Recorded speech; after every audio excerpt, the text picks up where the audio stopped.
Yeah, today I want to continue with the differentiable simulation topic. And as mentioned last week, we basically completely skipped the neural network integration. So now it's time to bring those back. We were fighting with the Jacobians, if you remember, all these big matrices containing other derivatives quite a bit last week. And with that, basically now we have a pretty good foundation to actually work on this integration, and that's what I want to also focus on today. Here's another overview summarizing that. We talked about the loss terms, simulations, actually computing these Jacobians and all the derivatives.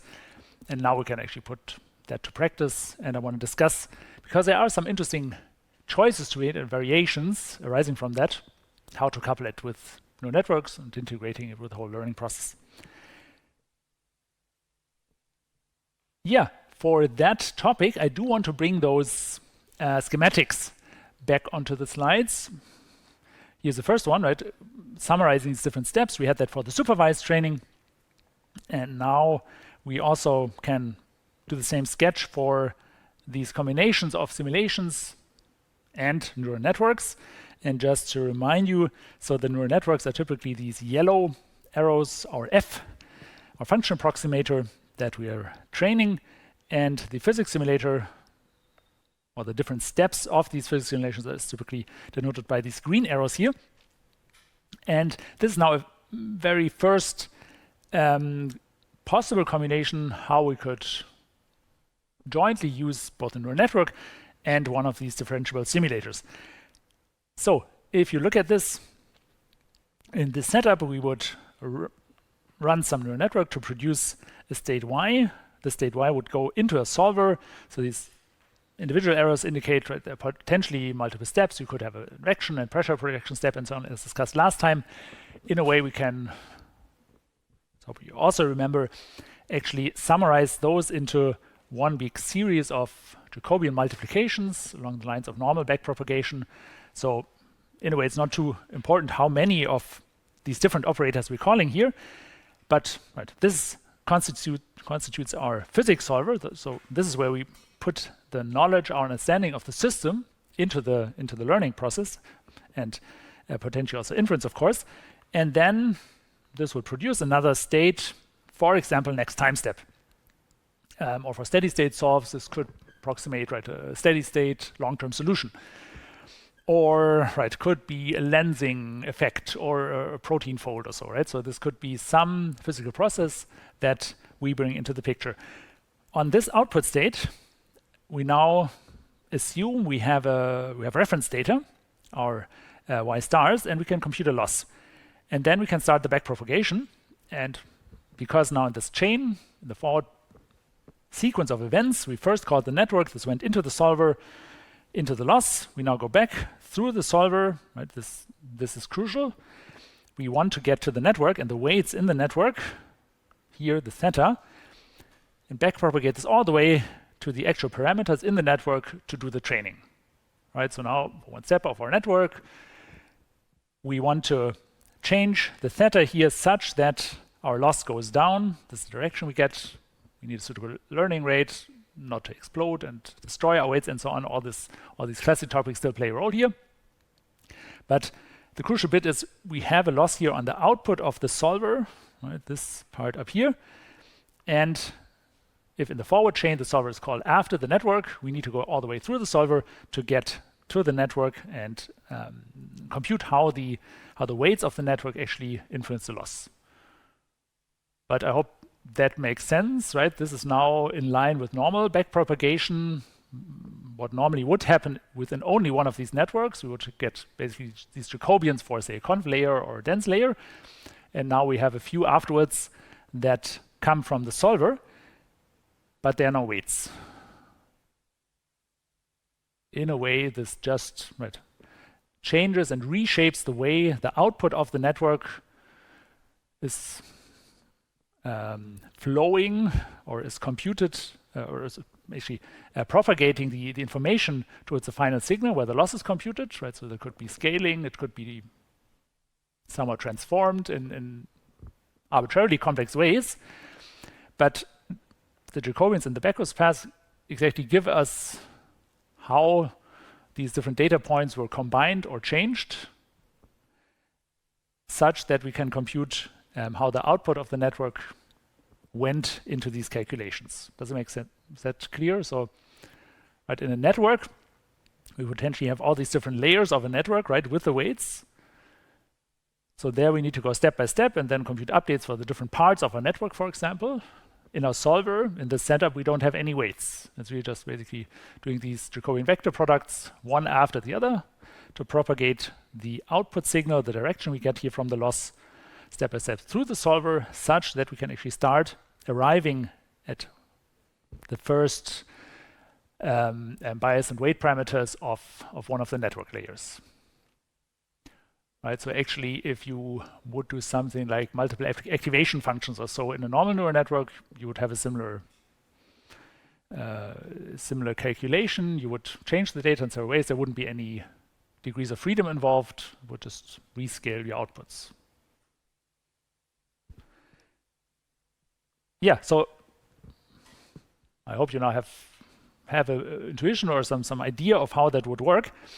And of course, this is just one combination. It's not necessarily the most meaningful one. So here we have basically first neural network, then solver, then one loss. We could also turn it around, right? We could actually get one sample from our batch or so, from our data, some initial condition, put this first into the solver, and then let the output of the solver be improved or changed by a neural network. That would be the setup here. So solver first in the forward chain, this goes into a network, and then compute the loss. Can someone imagine why that's not such a suitable topic for our lecture here? If you look at the sequence of events here, it is already actually indicated on the picture. Assuming this happens at training time, we're updating the parameters of the network, right, in back propagation paths. We go from the loss all the way to the network parameters, and in this case, the network is here. So we actually don't need to go through the solver. In a way, all this machinery we discussed last week is not necessary here. You could do this with pretty much any solver, right? Because here it's just one box indicating there the parameters. Of course, they're distributed over the network, but this is where the backpropagation stops. These are the degrees of freedom for learning, for the training process. We don't need to go into the solver here, right? There's no step here afterwards. So this is a valid combination. Of course, you could do this, but it doesn't tie so nicely into what we discussed here. There are actually some interesting potential benefits from this. It basically means that you're evaluating the solver at training time on data. You could, if you now, for example, vary some parameters of your solver, that would mean, for example, producing new data or varied data at training time. So if your solver is fast enough, this could actually be interesting.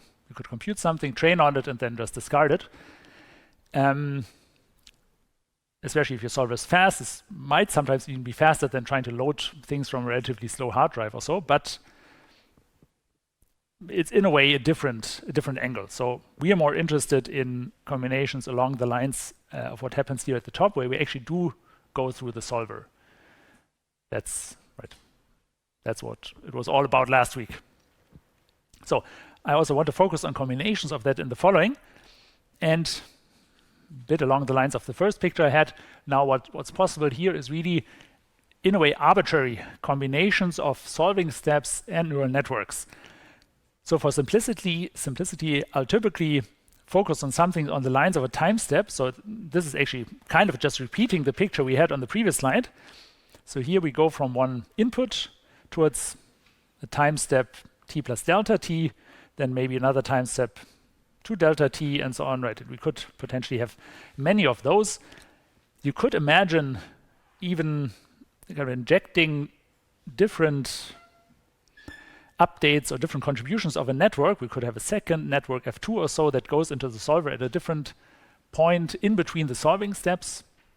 Would work just as well. I want to separate the two a bit, and right, this is a completely open field. You with this machinery, with the Jacobians, we can combine this in any way. You could imagine any combination of solving steps. After every kind of block of your solver, you could call a network, or you could even call multiple ones, and then write this from a network and deep learning perspective. This is completely flexible.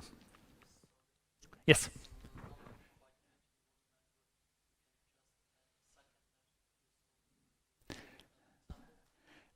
Yes, for example, we often, so the question was, right, what it would mean to add a second network, right? So maybe to give a bit of background, what I typically have in mind with these combinations here, this makes sense if the solver, if the whole state we're producing, the y values, if these are, for example, not accurate enough for your application. The solver might be general and relatively fast, but not accurate enough, then maybe you can add a network that should improve the output and make it more accurate. That could be one good example here. But you could imagine that your solver here has a certain, again, a parameter that controls its accuracy. For example, you could imagine an oracle network or so that somehow, based on the current state, predicts how much iterations a solver should do. Or there are actually cases where the time step is, for example, guessed by a network. It's actually typically non-trivial to choose a large but safe time step. So you could have a second network that predicts some other hyperparameter of your solver here and changes how the solver is executed or evaluated.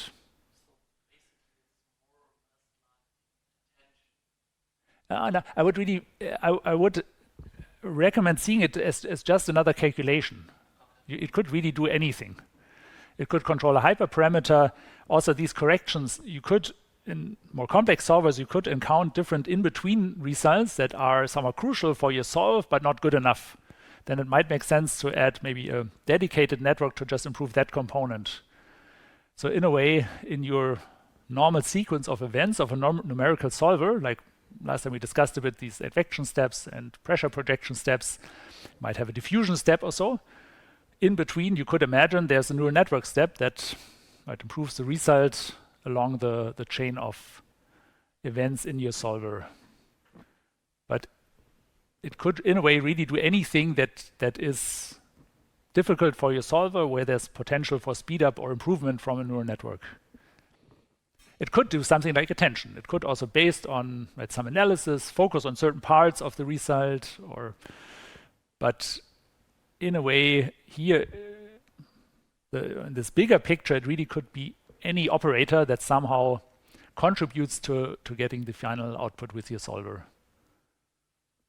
So instead of, it's really, you can see it as your numerical toolbox where you would apply certain operators to compute certain parts of your solution. Instead of just relying on finite differences, finite elements, or the classical tools, you can now imagine bringing in some neural network tools as well. Some neural networks that take part of the solution process. Okay, but good question. Yet it's very kind of compressed here, and this picture is really only illustrating the time evolution of things, because that's actually what I have the examples for in this context. So it's good that that you asked about this. Probably do a separate slide on this for the next years. Yeah, so good to keep in mind. It could be anything. The examples I have here in the following mostly focus on solver and network kind of alternating and changing things over time.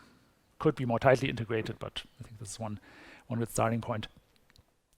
And now one of the important implications of this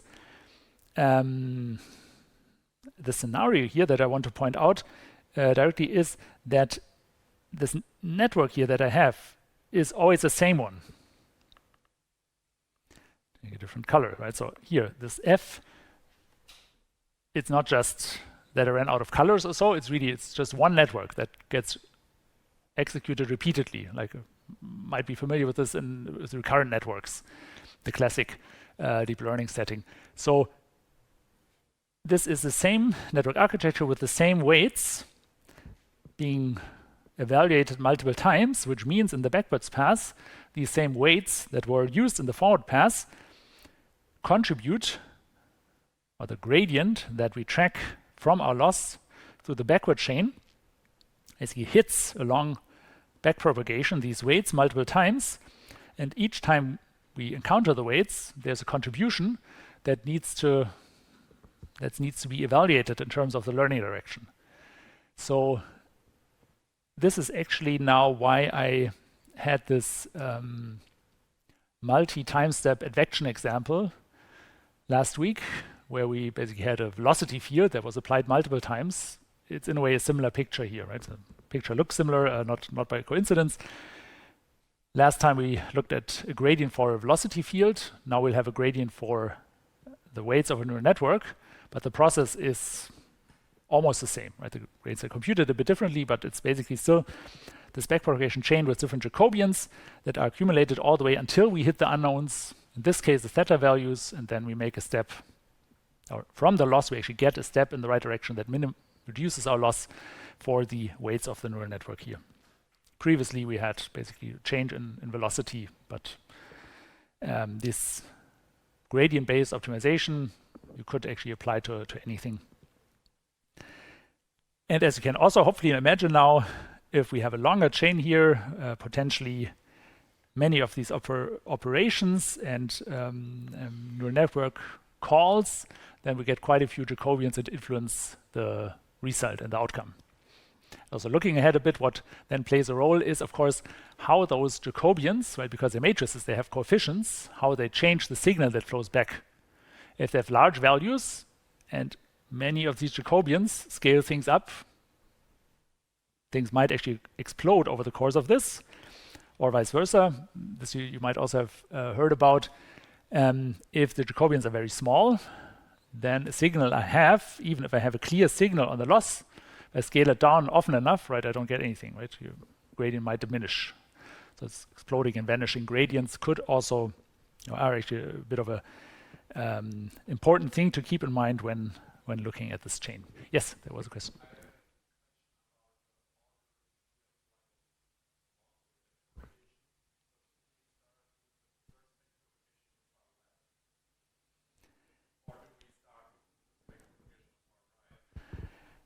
The question was about the order of events here in the schematic. So there is a clear order in the forward pass. This is computing multiple time steps, right? So we're starting with an initial state from a batch, and then here in this case we do basically one time step, another time step, and then potentially more until we have a final one here. Then the backprop phase, typically we resolve this in just the reverse order.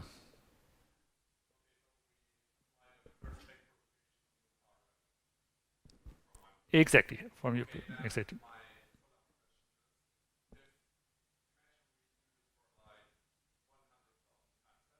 Mm-hmm. Mm-hmm.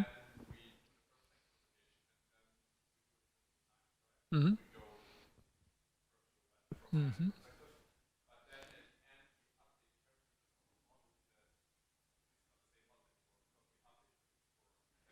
Ah, I see. I see your question. The question was that if we have many steps here and we start changing the model, in a way we are changing. Well, so it seems like the model, the weights are changing over the course of this backpropagation chain, and it seems like the model would change over the course of this. So actually, it's not what happens, because typically the gradient. So there's this quantity that's typically denoted like this. So the change in theta is computed or accumulated across this whole backpropagation path. So you can imagine it as an update for the network weight. So it's really copy. Typically, you have all your network weights in your network, and then the deep learning frameworks initialize a gradient vector with all the same content, so a zero vector, and then it starts collecting contributions from the forward pass into this vector. And then at the very end, once it's collected everything from backprop, then we do one step right along minus learning rate times that vector. Exactly. So once you're completely done, but at the very end, was implied a bit on the previous picture by this gray box. Typically, that's when you apply, when you're done, you apply the update. And to be correct, many optimizers don't even directly go along this gradient, right? If you think on Adam or other optimizers, they might do further processing and improvement of that direction. But out of this forward-backward pass, you basically just get one gradient update. And it's important to keep in mind, along the backpropagation chain, we have these, basically, we call these the number of steps in the previous example, S. So it's on the order of S squared terms. So you mentioned 1,000 steps, that's actually tricky. Then we would have something on the order of 1,000 square terms. These accumulate quite a bit in practice. Yes?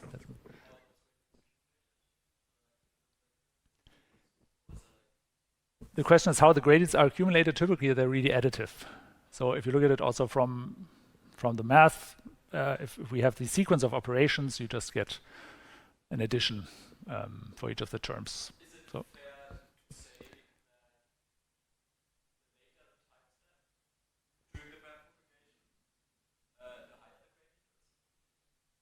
the question was whether later in the forward chain, you mean on the back?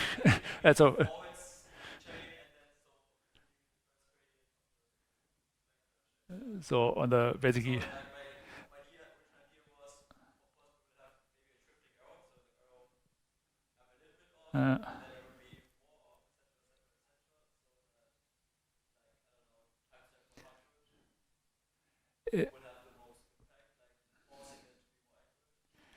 So so typically what at training time you probably want to guarantee or ensure as much as possible is that the signal stays even around 1 ideally, so things don't explode or grow, because if your physics, for example, cause something to grow and you have a factor larger than 1, and that happens in every one of your Jacobians in the backwards pass, you have something that grows potentially a lot, right, to the S power or so in the backwards path. And then if you make many steps, even slightly larger than 1, then it would probably quickly explode. So it's typically good to try and normalize these, keep them even as much as possible. And in a way, that's usually difficult. Parts get damped. So damping is still relatively safe, right? That at least just reduces things, but also reduces the influence. I mean, intuitively, what happens is if you have one of these later steps, so I've circled the last one here in this chain in green, what we get from the backpropagation chain is, actually, that's the wrong thing to circle. So if we compute a loss here, right, this is a comparison. So we have an output from the solver and a reference signal. We now go through many of these steps, say the first one or any in the line. What that basically tells us is how did the change induced by the network, whatever it added or changed in the solution, affect our solution down the line through all these solver calls, right? So the network did something, and after 10 steps, suddenly something's wrong. How did the change 10 steps earlier contribute to the error after 10 steps? So it's potentially something relatively tricky to figure out. The solver might do non-trivial stuff. We have 9 other network calls in between that also change stuff. So figuring out how much did that very first call of our network contribute to the error 10 steps later is not easy. And we're doing this just with tangents, basically, right? First derivatives. We're not taking everything from the solver into account, so it's simplified even. The signal we're getting through these changes is partial and imperfect. It's not easy to work with this. But that's basically what the deep learning takes care of with enough example and a varied setting and small enough steps. Basically, this actually still does contribute, but it's not information that's easy to use if you think about it. Yeah. The other question is.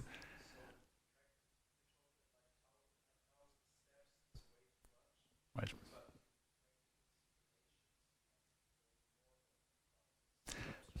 very good question. So we have typically, right, in a realistic simulation, fluids or so, you might want to do 10,000 or any number. Exactly. So the good thing is, I'll get to that a bit later, you don't need to train with this.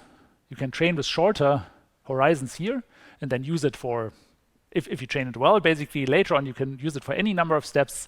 Luckily, we don't need the full length. We want to use it for at training time, because that would be a showstopper. You're right. That would explode. Yeah. Yes.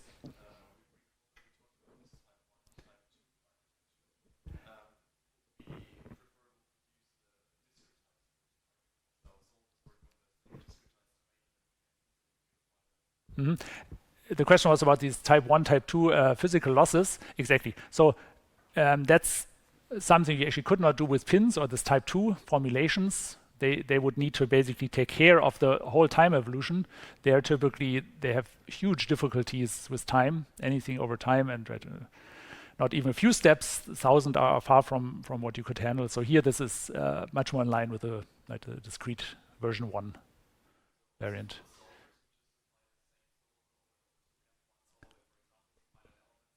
Exactly. Exactly, it's the same solver. Right. This solver here, I assume this is always the same. Theoretically, you could use different ones, but for time stepping, it's usually the same one, right? But if you use different solvers, then it's more in line with like having networks at different points in time with different combinations. So I'll assume we have one solver that does something that we call repeatedly with one neural network. Exactly. Yeah. I do have a slide here for the notation, but this is really just more for reading. I hope you remember, right? We had our star values for the ground truth, and we assume we have a simple L2 loss for training. We'll actually I have some examples later on. This could again be anything differentiable. You have some reference signal, and somehow, as long as you can compute some error in some differentiable way, you can use it here, but L2 is actually a pretty good starting point, right? And then the rest follows as before. We just now have a f that interacts with this solver P in the following. I do want to point out that there are these different ways of using the network now. It's a bit in line with what the comments I already made, but there's one important distinction I want to make here. So one is that setup, as just explained, where the f basically corrects or improves on a solution. I'll call this correction in the following. This is to be distinguished from tasks where the network does everything. So where the whole output of the network is our solution. You can imagine this in this formulation by using a physics solver that doesn't do anything, that identity function. Then you still have the same formulation, but really in this case you don't have a solver. And both of them are applied repeatedly. So now we can put both of those variants, either the correction, so solver and network together, versus basically only a network, into one formulation by saying, well, now let's just call this joint step of P and F, or in this case, basically identity and F, together G. So let's just, along the lines of the previous slide, assume we have some joint step of network and solver, whatever it does internally, from barely anything, identity or so, to potentially something pretty complex. But we now do many of these steps of our function G that basically internally evaluates both. So this gives us a joint look at these different tasks. And along those lines, we now could imagine that the P does different things. So I also briefly mentioned this before, right? If we now imagine our simulator being of different fidelity or different capabilities, if we have a really good simulator, so this on this slide would be a point here on the right side. then basically there's nothing left to do. Our simulator does everything. So perfect answer. We don't need a network, right? If we already get the right answer. The other extreme on the left side here would be, well, our solver doesn't help at all, or we have no clue about any model to use. That would be this prediction case on the far left. And in between, we have basically these correction cases. Right? This is the solver does a bit. It's not perfect. And there's something left to do for the network, right? The combination. So if you imagine along this continuum of different solver fidelities, these correction tasks are basically somewhere in the middle.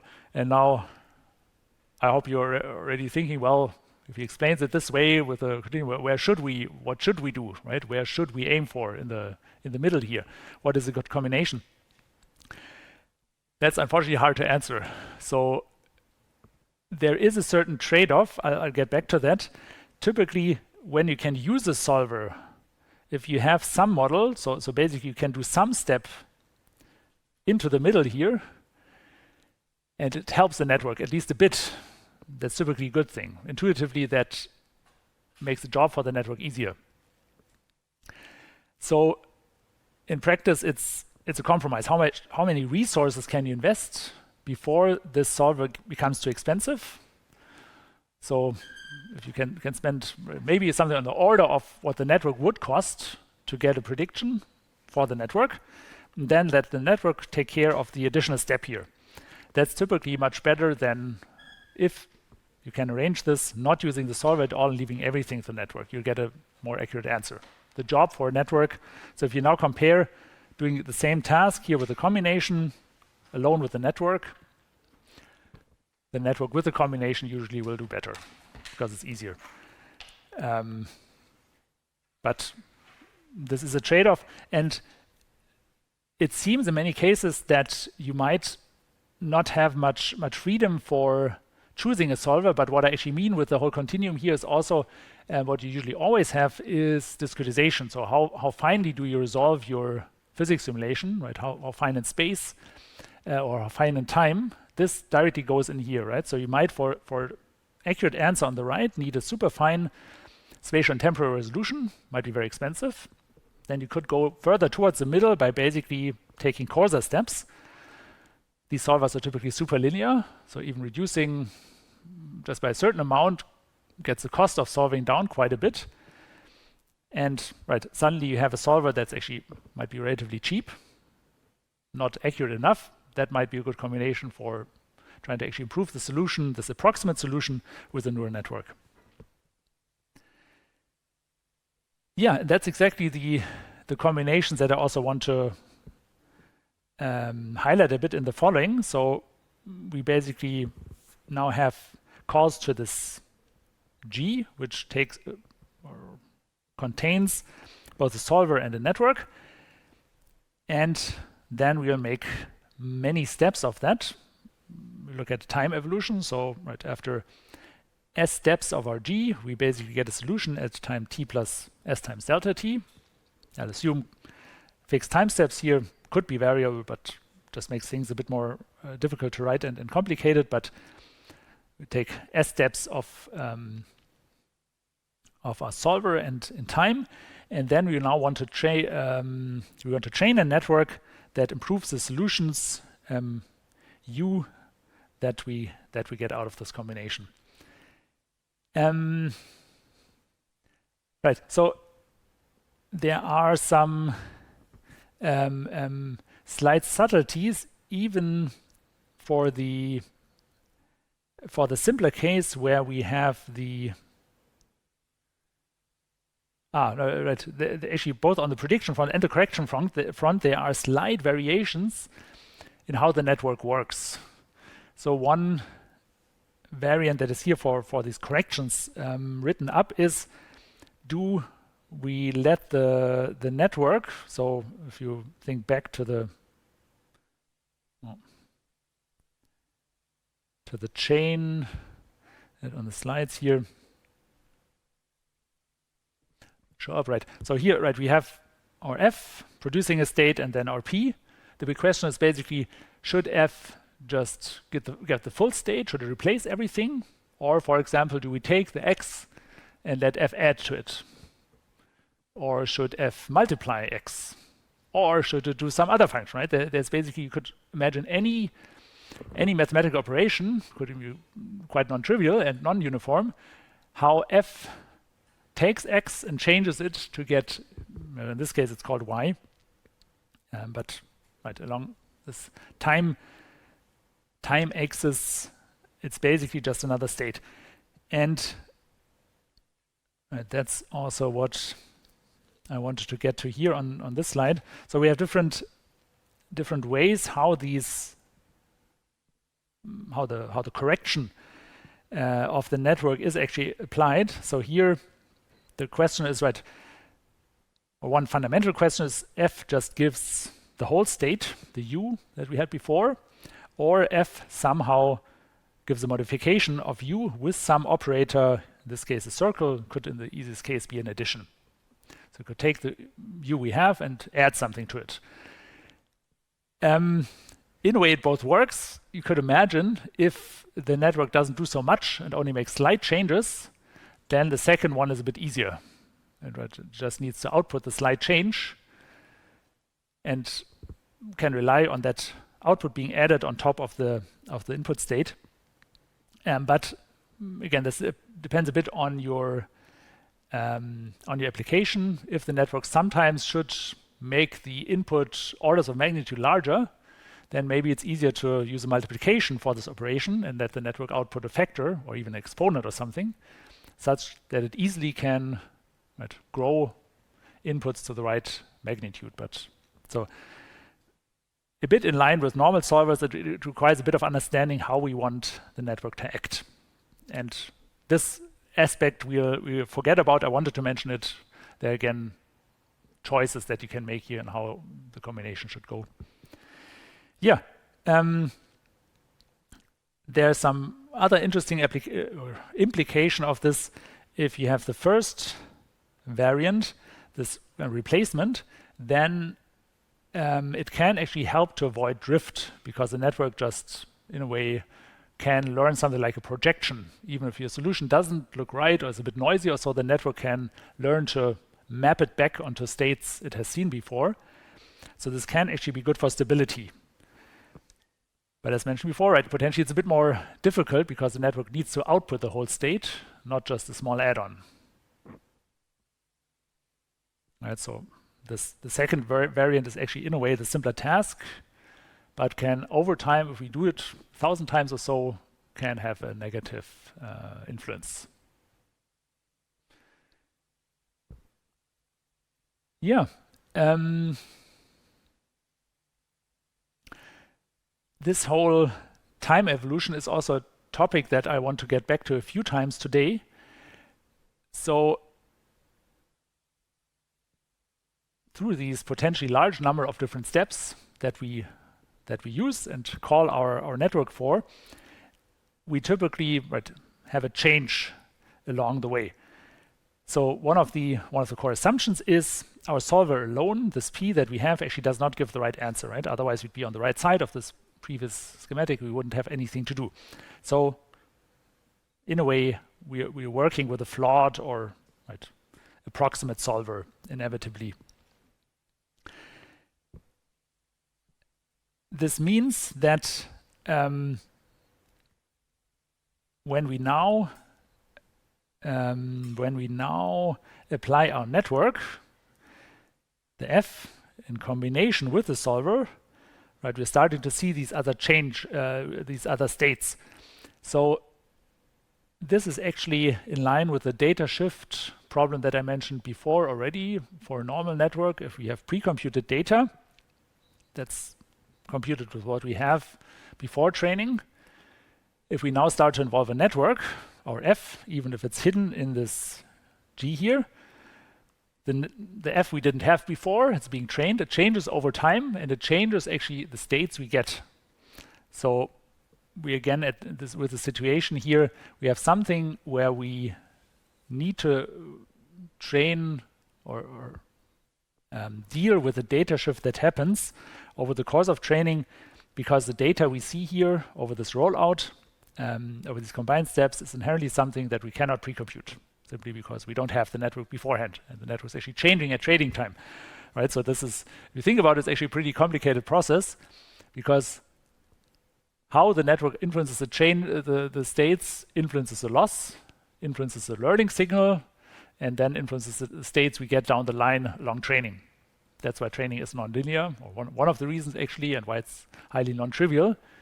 But the interaction of network and training process actually strongly influence how the training converges and proceeds. So that's something important to keep in mind here.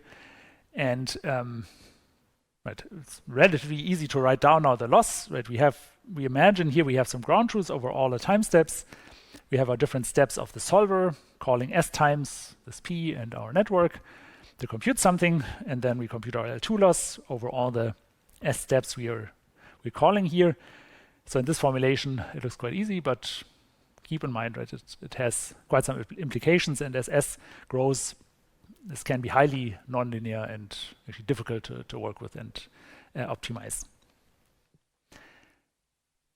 Yeah, so also interesting and worth pointing out here, this combination now with F and our physics solver being called in an alternating fashion many times, this really now requires the backpropagation. So this we couldn't do if we would not have a differentiable solver. So this requires all the machinery from last week.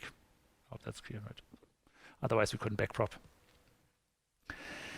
Yeah, still in spirit, it's actually similar to normal recurrent neural network training. If some of you are familiar with that, RNNs, it's in a way a very old topic, right? You have a network, you call it many times to optimize for.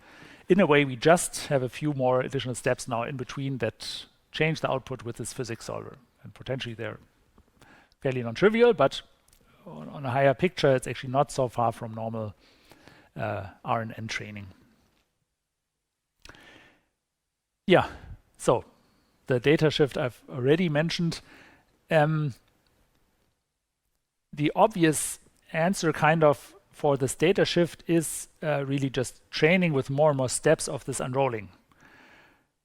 Right, so I've mentioned that the data changes with our network. If we do many of these steps here it's actually called M, the previous slide was S, but these recurrent steps, then potentially we see what our network does, we see the training time, and we could train for it. So it seems that just by doing more and more of these unrolling steps, we could take care of the problems, right? Everything good. Well, you can imagine if I had on a slide like this, it's not that easy. Unfortunately, unrolling also introduces problems. So one inherent one is that if you think about chaotic systems, then inherently there is actually a time span where we just have no chance of predicting what happens afterwards. Where even a tiny perturbation, even a floating point error, so grows enough that the states look different. And this is really a fundamental reason for basically there being a limit. At some point, for non-trivial systems, right, fluids are chaotic, so we can predict how they evolve, but at some point there's no chance because chaos has taken over. For any such system, there is an inherent limit where these, you can see them as gradient errors, grow and grow, potentially in an exponential way. And at some point, it just doesn't make sense to continue because any signal we try to evaluate that late in time will be useless, basically. It's like noise. We cannot predict what happens. It changes in an unpredictable way. The feedback we get from these unpredictable states will also be more or less random. If we're just lucky, we can still keep on training. It'll just be kind of random directions. If we're unlucky, it might even destroy our network and be complete garbage. But yeah, on top of it, it's actually expensive. So there's really, in a way, there's a natural limit to how far we can expect this to work well, and that depends on the inherent physics that are being simulated. Yeah, you can also motivate this viewpoint a bit with the Jacobians. In a one-step training that we had this formulation before, so we have loss to some, in simplest case, some function and then function to parameters. Here without the transposes, so here it goes from the left side now. If we write this for these unrolled trainings, you actually get these quadratic number of terms that influence this. This is essentially now in a compressed sum, what we had on the slides before. And right, all of these terms are potentially large Jacobians, depending on, say, the functions that are evaluated in this G. They might, worst case, grow the inputs in different states, and then, if we're unlucky, this can make the quantities explode. Likewise, it could dampen exponents if it repeatedly downscales, right? Then at some point also in this chain, our signal might from a reasonable level just drop down to 0 for the rest of the chain, not give us any useful feedback. In a way, it's a bit better, but still not too useful for learning, right? If we don't get a signal, we cannot use it. So both of them are not optimal. And I do have an example on the slides for how these how this unrolling influences the loss. It's actually usually very difficult to check what really happens, because even if you think about a simple simulation, a 10 by 10 grid, right, you already have 100 values. Your network is potentially even larger with a few thousand parameters, so you have a huge space that is optimized. And visualizing how the loss changes over a 1,000-dimensional function or so is tricky, and it's really difficult to get an intuition. So for another paper, we actually looked at a very simple polynomial with just 2 parameters and treated this as a physics operator, although in this case it's right, it's really arbitrary. It's really just a polynomial function. And now with 2 parameters, we can nicely plot it, but we can apply this physics function multiple times. In this case, this is now for 1 step. We can see we have a quadratic polynomial, so the gradient first derivative is just linear. It points in one direction, first order, and the loss correspondingly, in this case, is pretty easy. So it goes right from high value to a lower value here. But now the interesting bit is if we now do multiple steps of this really simple quadratic polynomial. And here's now a first step, so it's now with 2 steps. Suddenly there's here a valley in the loss function, and you can see even in the gradient. This is probably not so easy to see on the slides, but here there's now basically a plateau, a kind of region where the loss doesn't change. This is directly giving a low magnitude gradient. The color here on the right side indicates the size of the gradient. So here this black means there's a region where the gradient basically goes to 0. This is actually a common problem in deep learning. We have these plateaus where the gradient just goes down to 0, and basically it means learning is stuck. We don't get a direction out of this anymore. That's where momentum is so important, right? Adam and co. to keep going, even if in some regions we don't get a direction anymore. And this is now just 2 steps. We're now apply more of these steps. Now we're at 3. The landscape, and especially also the corresponding gradients on the right side, become really complicated. So we have more of these valleys. It's even difficult to see, but right, these wide regions in the loss are now already at 10 to the 4. And I think I have, this is the last one, I think was 5 steps of unrolling now. All right, now we really have huge regions where the loss values explode. We have very tiny valleys, big regions where the gradient basically has no direction anymore, where it's 0. And this is a very simple function. So if you imagine putting a more complicated simulator into your learning chain, actually potentially it really causes difficulties when learning. This is, I think, a very simple example that nonetheless nicely illustrates the complexities you get out of pretty relatively simple functions. And yeah, luckily, actually, the deep learning frameworks do take care of quite a bit of these difficulties with the stochasticity and tricks like momentum and so on, but I do want to get back to a few more specific challenges of simulators here in the following for a bit. Any other questions so far?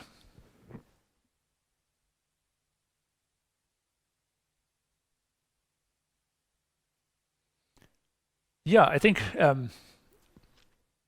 I want to focus on a few examples, so I think it's not necessary to do a longer break here at this point.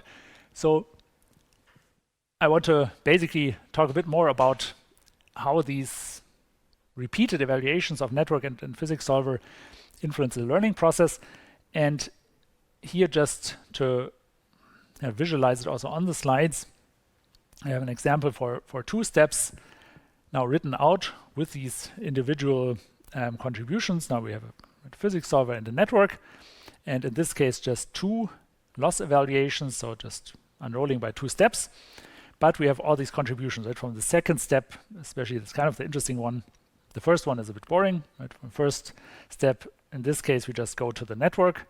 But the second step here, this actually now goes through the network, through the solver, and then back into the first network call. That's basically the signal, right? For the first network, how did it influence the loss in the second time step?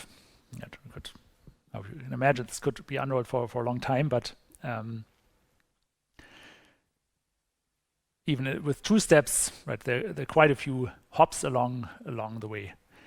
Now, just for completeness, here's also this prediction version again. If the solver is dropped, identity basically, then the chain becomes a bit simpler here at the bottom, but nonetheless, the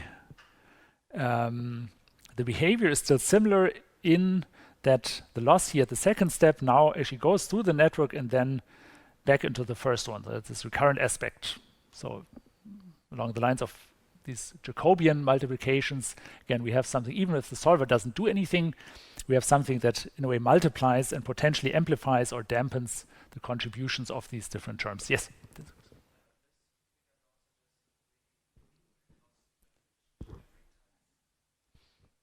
The question was, right, here the figure implies the loss after every time step. Yes, that is what I'm focusing on in the following, yes.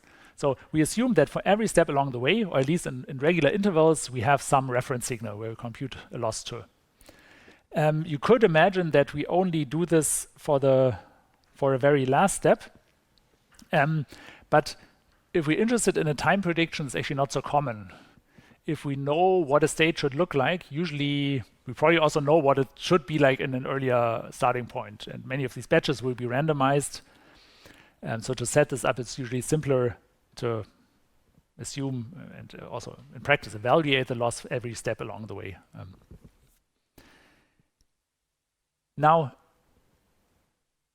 if I've mentioned before, we actually don't have the availability, or we can't rely on the solver being differentiable, what effectively changes in this specific example is, in a way, we just lose one connection here. But this backpropagation step here, right, this basically would not be around.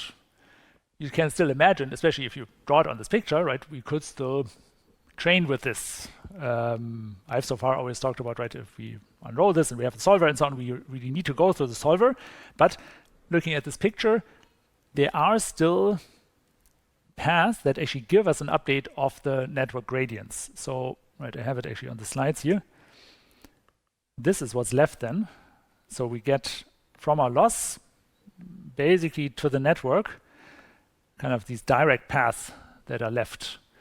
And in a way, this is still non-trivial because the state here, this UI plus 1, where the network was evaluated the second time, is now the output of the first network. So what we don't get is the feedback, how did the first network call influence the second loss? But we still have a state produced by the network on which we can evaluate the second loss. Right? So we don't get the full path back from here into the first one, but we actually still get a state that we didn't have before.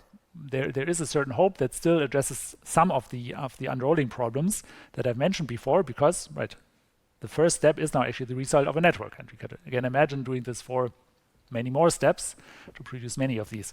So the reason for bringing this variant up is it helps us a bit to disentangle the different aspects that come into play here. So one of them is the central question: do we actually do a full prediction with a network, or do we rely on a solver?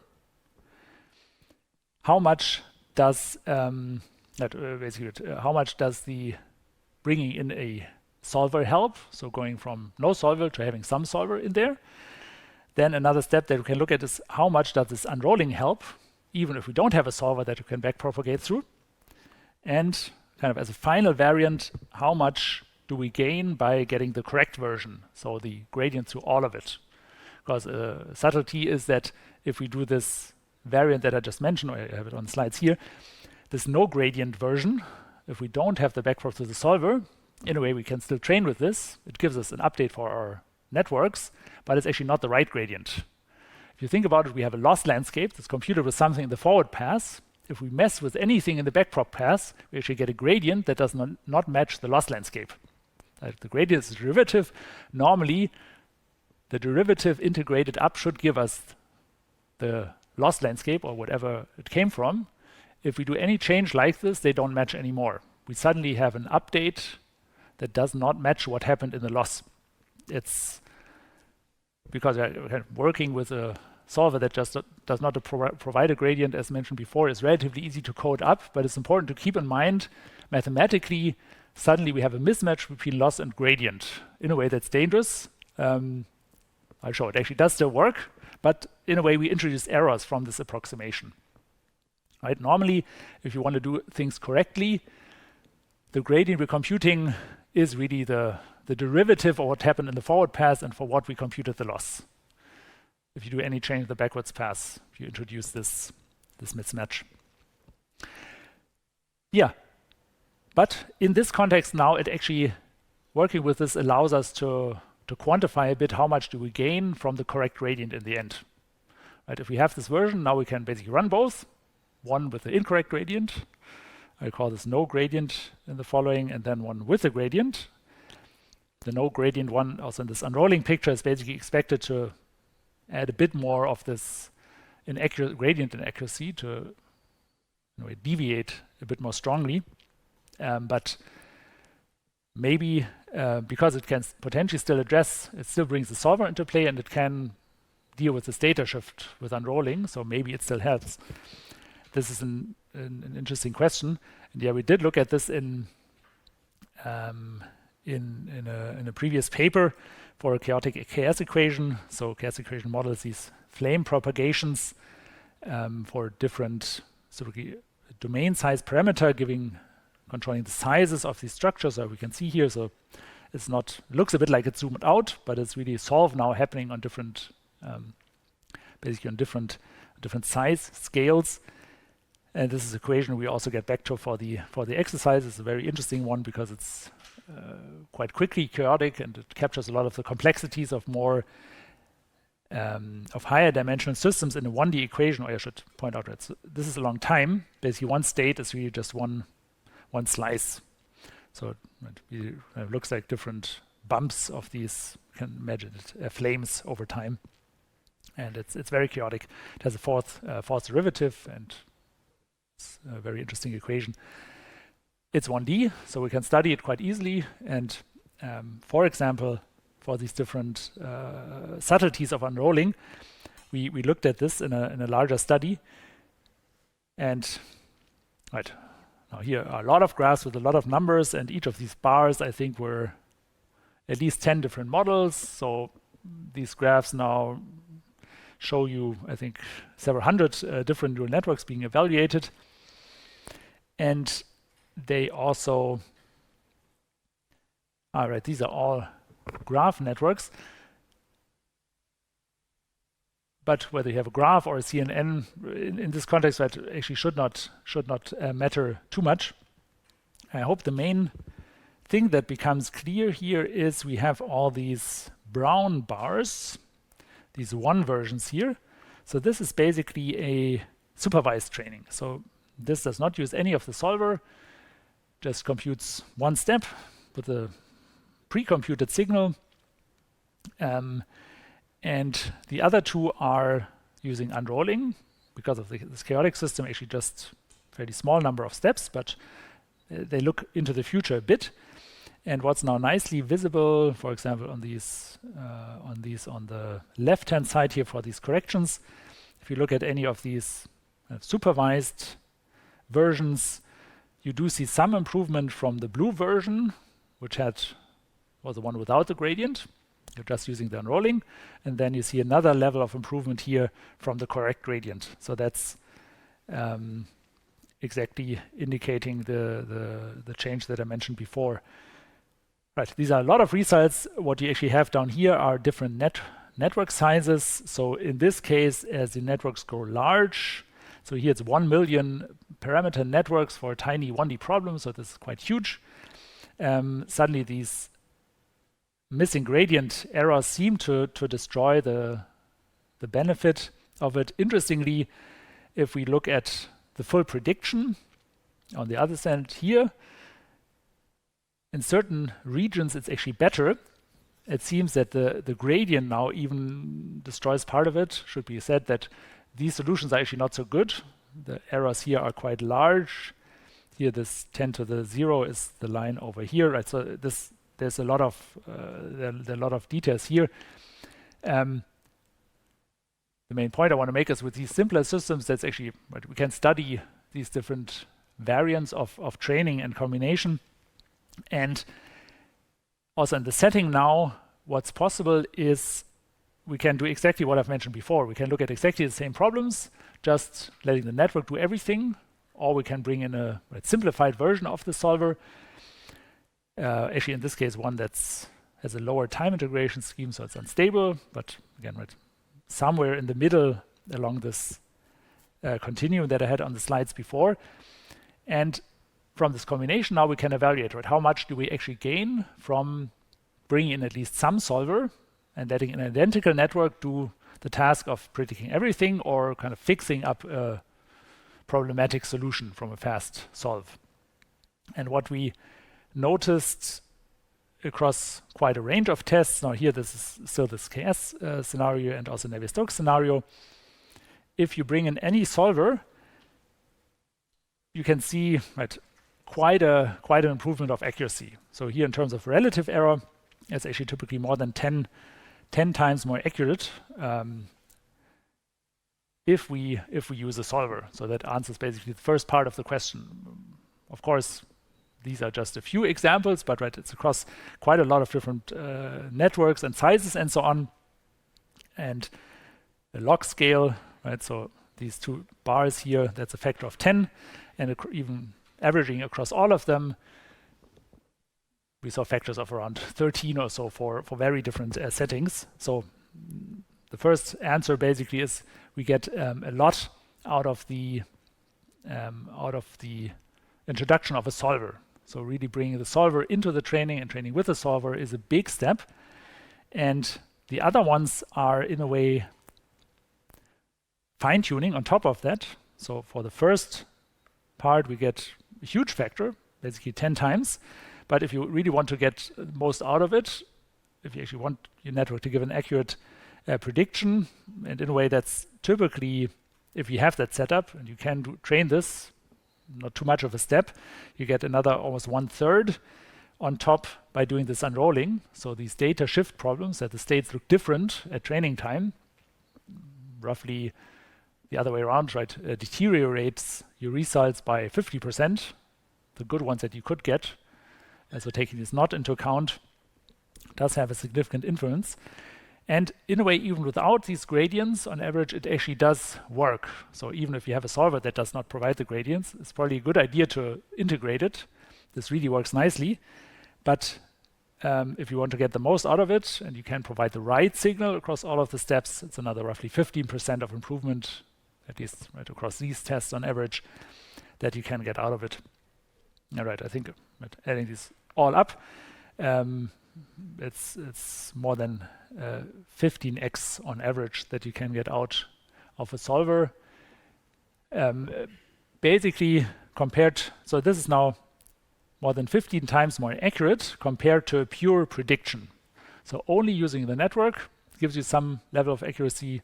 Then if you bring in a solver, should be a fast one here, right? So you have freedom here, but if you can help the network out a bit, potentially you can see improvements by, or error reductions by more than one order of magnitude. And this in a way also provides a bit of a progression from just working with the network towards a better result. Yes, that's it.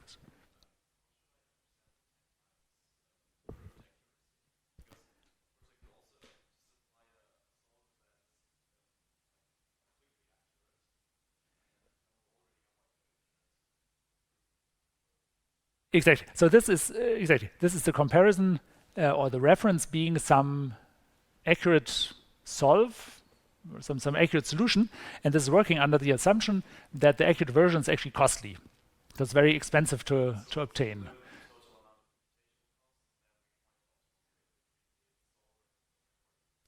In a way, this is the training data, right? So the reference here is reaching the accuracy of your training data and how close to get it. And so many of these networks, you basically assume that you know where your network should be applied. You can pre-compute one big pile of very accurate data and then train a network to get it fast for new cases. And it's with that being the reference. Mm-hmm.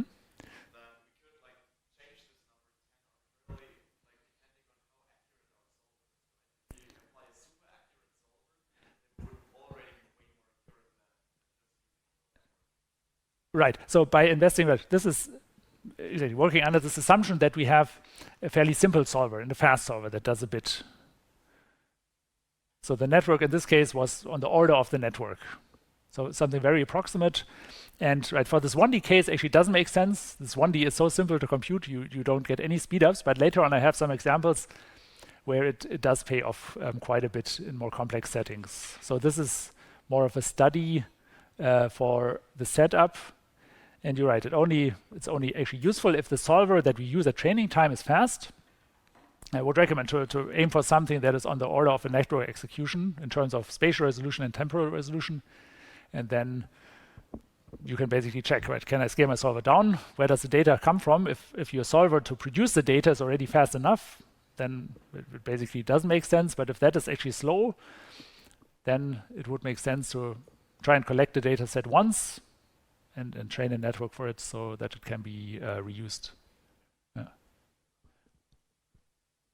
Okay. Yeah. Mm-hmm.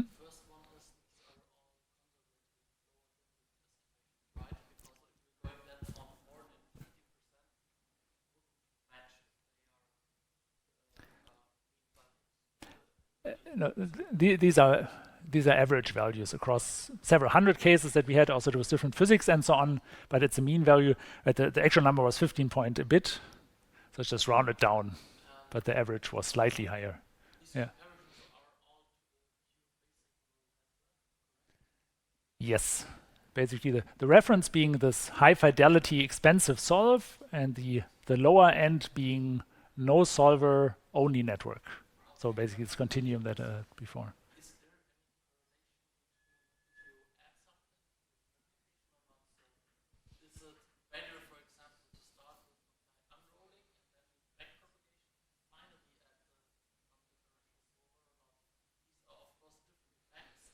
Mm.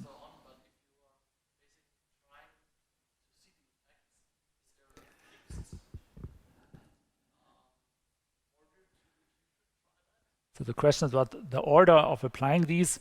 It's a huge space of different variants. Actually, this paper and the code for it are online. I can point you to it. Actually, the name is also given on our homepage. You can try this out if you like, potentially. We have some of these variants also in the corresponding paper, but right, it's potentially a huge space of different combinations that are possible here. So these are definitely only average rough rule of thumb numbers, right? Individual cases will vary. But what I also found also so interesting, this Björn from our lab did all these tests. In a way, it was surprisingly persistent. So these factors really showed up across very different systems, like 1D KS, 2D wake flows, or simplified flows, Burger's equation. So yeah, in a way, it was surprisingly persistent to see these effects coming up. Yeah, I did want to show some of the examples today. So one word of caution, what we also noticed across all these tests, unfortunately, the scaling is not good for neural networks. So right, for normal numerical solvers, you might be used to solver scaling with second order or something, meaning if you basically reduce your discretization or so by a certain factor, you see maybe even a quadratic decrease in your errors.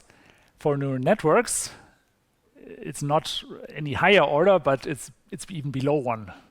So it's across all these tests, and we had a few hundred in this paper. Basically, that's what's shown here at the bottom. You basically get a scaling with 1/3. So meaning, if you take put in some numbers, if you take a network that's twice as large, and probably in terms of network size, I should mention, you take a network that's twice as large, so going from 100,000 to 200,000 parameters, you only see an improvement by 20%. Which means if you want to get your error down a lot, probably you'll need a huge network. So this is not good news for getting the error down arbitrarily. So just as a word of caution. Yes, there was a question also, or a comment.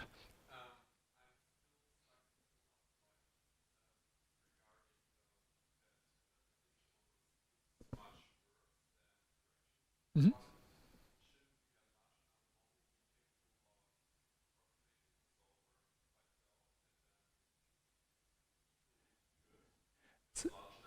So the question was about the previous slide with the prediction to correction. Any model you take, no matter how large, will just be 10 times more accurate if you bring in the solver. Right? You can train any model on the output, but if it has help from the solver, on average, it will be order of magnitude better. Yeah.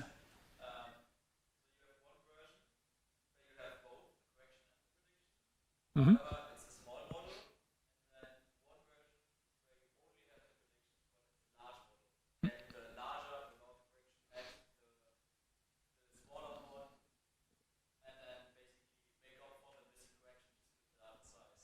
Good point. So right. So can you make up for the 10x with a larger model and the prediction only? Exactly this slide, right? So every double model size gives you 20%. To get the 10x, okay, you can compute. You need quite a bit larger model. Right. This slide exactly answers that question. Basically, that you need a huge improvement of your model to get that improvement in accuracy on the output side for a pure prediction. But it's possible if you just, in a way, if you set it up correctly with arbitrarily large models, you should also be able to bring your enough data and so on to bring down the error enough. Yeah.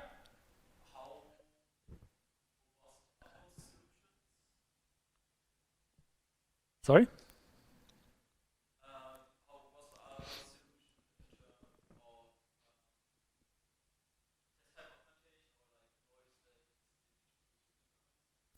The question was about noise. So I think these are, it was about several hundred cases basically averaged, but I'm sure for depending on new scenarios, you can find cases where the numbers are different. I would also expect it to, or in some cases actually it was also better, but it does depend on the case. So this is not, there's no guarantee, unfortunately, that this carries over in the same way.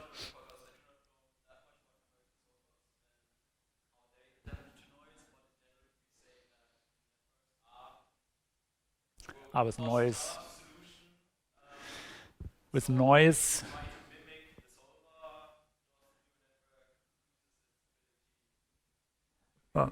What you normally do in classical solvers, you also have diffusion terms you actually add smoothing, reduce a bit of detail, but or hyper diffusion terms or so, that is also quite common in numerical methods.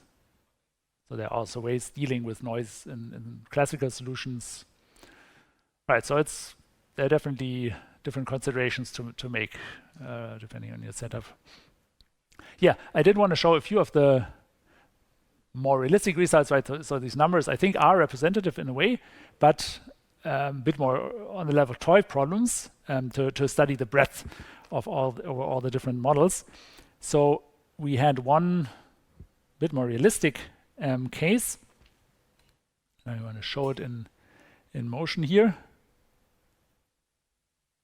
Oh, sorry. Okay. Now it's playing. So this is still a simplified case. So this is a turbulent mixing layer. So we have two flows basically with different speeds being initialized, and they have slight perturbations at the beginning, and then you see vortex shedding between those two layers. And here, this is a very classic case for fluids. We can basically take a reference simulation that looks a lot like this, and then do exactly what I've mentioned. We can reduce the fidelity of the solver, so reduce the spatial discretization, also the size of the time steps, so basically make larger time steps until the solver is pretty fast and does not resolve this anymore. So also, let me check, do I have a, right, this image shows this. So here we have a DNS simulation that can verify that it does the right thing, and then you can choose this case, right, without network, there's no model involved, only the solver gives you something that looks like this. I think it's pretty obvious that it's not, these vortex shedding things are not well resolved. And in this scenario, now based on the solver, we can basically keep the solver, but give it some help from a neural network with these DNS solutions being the target. And in this case, to make it a bit fair, we actually had the solver on the GPU, so it's on the same hardware being evaluated. And of course, also I think there was some comments about this earlier, but of course, if we compute the references with a certain solver, in this case that would be the DNS solver here, and we are now learning it, we're not getting exactly those answers, right? So we don't get exactly the DNS back. There's some residual error left. So if we now just compare whatever we got out with exactly this, it's actually not so fair, because we have something that's a bit worse, and we compare it with the accurate version. So to make it fair, however you can do here, if you have it all under control, is we can now train our model and then go back to the DNS and basically reduce its accuracy again, make it a bit coarser, a bit faster, and so on, until it's on a similar level to the network. Right, so we can start with the setup, expensive reference, our learned one, and then with the network, hopefully we're getting closer, and then we can go down again with the solver to meet it in terms of our accuracy, and then we have a fair comparison. Right, so here also all solvers run on the same hardware and so on. So here in this scenario, we could actually do this. Right, it's also, we also not always did this, unfortunately, but also quite a few papers then saying, well, right, the data was so expensive to generate, took thousands of years, and now our model is faster. To be fair, you should compare on a similar level of accuracy, but I do bring up this case because this is actually one where it does work nicely. So I want to, in this case, show some of the results. So there's a lot of knowledge about how to evaluate these, and for example, the energy spectrum for fluids is very important, kind of fall off over the different scales, also the stresses, the amount of mixing that happens in the flow. And the first thing to notice here is, again, the reference being these orange dots here, the small ones. The approximate solver that is always around is this blue line, which I hope you can see, obviously is further away from the reference. And now the one with the network, there are actually several here in green. The best one being this light green version that, especially here on the right, she matches these Reynolds stresses quite accurately. And these different green curves now are actually different numbers of unrolling. It's a bit explained here on the side. So it's 10, 30, and 60 steps of unrolling, of training with the solver. And in this case, it really was actually necessary to train with 60 steps. Only then the network successfully learned these higher order terms for the mixing. The others, in a way, have something like overshoot. So also this graph on the right is now something the model is not explicitly trained for. It's in a way an interesting variation because doing something else than we directly train for. But it points to this not being cheap. We need to actually train with 60 steps. In every update of a network, we need to unroll 60 steps of the network with the solver, then go back through all 60 of them to get one update for the network. So this does need a fast solver, basically. But with this, we actually do get a very good answer. Also, one of the subtleties here, what does pay off is to do this not from the start, right? I've talked about these chains of unrolling multiple steps and going back through them. You can imagine if your network does something messy in the beginning of training, especially, it's randomly initialized typically, right? If I do my network evaluation, it does nonsense in the beginning, and I do it 60 times, that's not a good idea. So what you can do at training time is actually you can train with maybe one step until the network is reasonable. Then once the error saturates, you can go to 5 steps or so. And then until these are stable, then you can increase, you can call it a curriculum or so. So basically increase the number of steps. And only at the very end, you basically fine tune with these 60 steps. Also brings down the cost of training because you don't need to use these 60 steps right from the start. Yeah, but for this setup, right, basically now lowering the accuracy of the reference solver to this level in terms of the statistics, actually also still gives a factor of more than 10. Now, the previous factor was accuracy. This is now runtime. So on the same level of accuracy, the neural network is more than 10 times faster for the scenario, but it's less general. So in a way, right, I've mentioned before, there's probably no magic involved. It's a numerical tool. You can speed up your solver for this case. If you need this case a lot, this makes sense. To train it one time, you get a faster solver that gives the same level of accuracy. If you need just something that should be very generic and work in all cases, then this is probably not the ideal way to go. Or also looking ahead, we basically had a similar scenario. Even the previous example, I'm sure you noticed, was actually 2D, so it's not too relevant for many practical purposes. Our world is 3D, so it's actually important to scale these up. So here is a 3D case. I hope this plays now. Right, so again, to just show it, this is a slice through a setup with 2 walls now, and also vortex shedding developed in this kind of channel.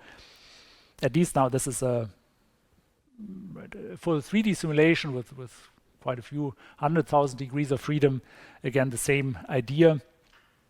And one subtlety here is actually this chaotic nature of the flow. So the direct supervision of states is actually tricky here. What did work nicely here is to supervise in terms of something more accumulated. So this did not use an L2 loss, but if you have directly something that along the lines of what I've just had on the slide, some turbulent statistics from another solver now. But also this is basically a very good example where it did work nicely. So here on the left side are some examples of, at the top, the simple model and the solve, then the one with the learned version compared to a downsampled reference. Probably more interesting is the graph here on the right. So this is now a pretty long rollout, this in terms of eddy turnover times, each with at least 100 steps of the simulator. So this is a few thousand steps, and both of these simpler models at the top basically give the error at the top here, have a relatively high level of error in these turbulent statistics, and now these are different learned versions, and especially one refined one actually keeps a pretty low error here over many thousand steps of the training. And this is a good example, also in line with the previous question. In this case, the model was also trained with up to 100 steps, some of it with gradients, some without. so in the order of 100, but then it's basically pretty stable for many thousand steps. So luckily, we actually don't need these many thousand steps at training time. Again, that would be costly, but you can train these models to be at long-term stable, even with shorter horizons. Yeah, so just to provide some examples of cases where it does work. Yeah, also in this case, actually still if you would want to resolve this with a normal solver, you have fairly significant slowdowns. So this is quite a bit faster despite the higher dimensionality.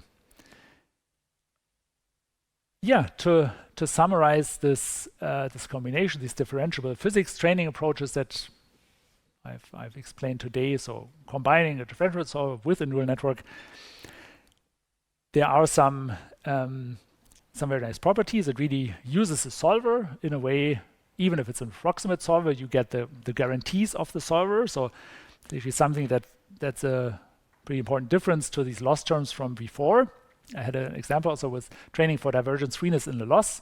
You never guarantee to reach it. If your solver here gives you something divergence free in every step along the way, at least in between, you actually get the guarantee of your numerical solver. So this is really guaranteed to be preserved along your chain, which is nice.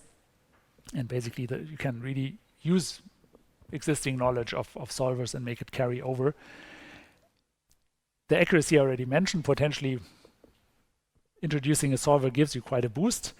And potentially it's also actually nice for generalization, because now if your solver can take care of some of the changes on this basis, you can let the network correction on top work in varied scenarios. So this is, I think, potentially also an advantage here. It does need the solver. So the problem is you really need to train with the solver. You need to have the solver in the training loop, and in a way, it needs more heavy machinery. So this whole setup is probably one of the reasons why you see more pins being used than this combination, because this is definitely more tricky to set up than just combining these loss terms. Unfortunately, the pins don't really work, but they're easy to try. That is an easy starting point. Whereas here, you actually need to set up this whole solver that's integrated with your neural network training. So, right. Nonetheless, I think it's important to point out and a recommendation, but setting this up is non-trivial. It depends, of course, also on the applications. So this is a negative point for this approach. Yeah, but with that, we are at the end of this differentiable physics chapter. These topics will come up in the exercises. I can highly recommend looking at those. That hopefully also gives you some hands-on experience computing these Jacobians and derivatives and working with this in training. Next week, Mario will take over and look at graph networks. Thanks so far.